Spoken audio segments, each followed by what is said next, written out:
আরো 3 মাসের ওষুধ রয়ে গেছে, পয়সা লাগে আনতে। আসসালামু আলাইকুম। আজকে অনেকদিন পরে যে একটা ভিডিও করতেছি আসলে একজন মানুষের জন্য। তো আমার উদ্দেশ্য থাকবো যে সবার প্রতি যে আপনারা সবাই ভিডিওটা শেয়ার করবেন। আপনারা সহযোগিতা করতে না পারলেও আপনাদের শেয়ারের মাধ্যমে যদি কোনো এমনও একজন লোকের কাছে পৌঁছতে পারে যে ওনার চিকিৎসার ব্যবস্থাটা করে দিতে পারে, তো আমি অনুরোধ করব সবাই ভিডিওটা শেয়ার করেন।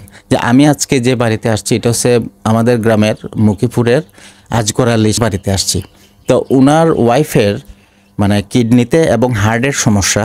এই যে আমরা যদি দেখেন যে এই যে আজগর আলী, তো ওনার হচ্ছে যে ওয়াইফের কিডনিতে এবং হার্টের বাল্ব সমস্যা হয়েছে। তো ওনারা ঢাকাতে ডাক্তার দেখাইছেন। প্রথমে হবিগঞ্জে ডাক্তার দেখানো হয়েছিল, পরবর্তীতে সিলেটের ডাক্তার দেখানো হয়েছে, এরপরে সিলেটের ডাক্তার ওনাদেরকে ঢাকা রেফার করছে।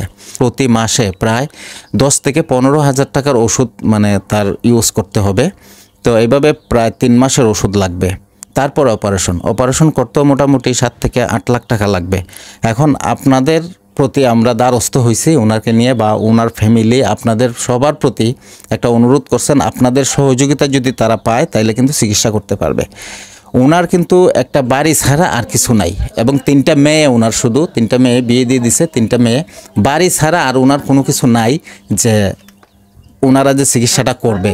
তা আপনারা ওনাদের মুখ থেকে শুনবেন আশা করি। এখন রোজার মাস, একে 70 যেহেতু আল্লাহ দেয়, আপনাদের প্রতি অনুরোধ থাকবে আপনারা কেউ খালি হাতে যাবেন না। আমি টার্গেট নিচ্ছি যে 100 মানুষ যারা 10,000 টাকা করে দেবেন, আর 100 মানুষ যারা 5,000 টাকা করে দেবেন, আর বাকি যারা 10 টাকা 5 টাকা 20 টাকা যা পারেন, আমি স্ক্রিনের মধ্যে বিকাশ নাম্বার এবং ব্যাংকের অ্যাকাউন্ট নাম্বার দিয়ে দেবো। আপনারা বিকাশে ব্যাংকে অ্যাকাউন্টের মাধ্যমে কিন্তু আপনারা টাকাটা পাঠাইতে পারবেন।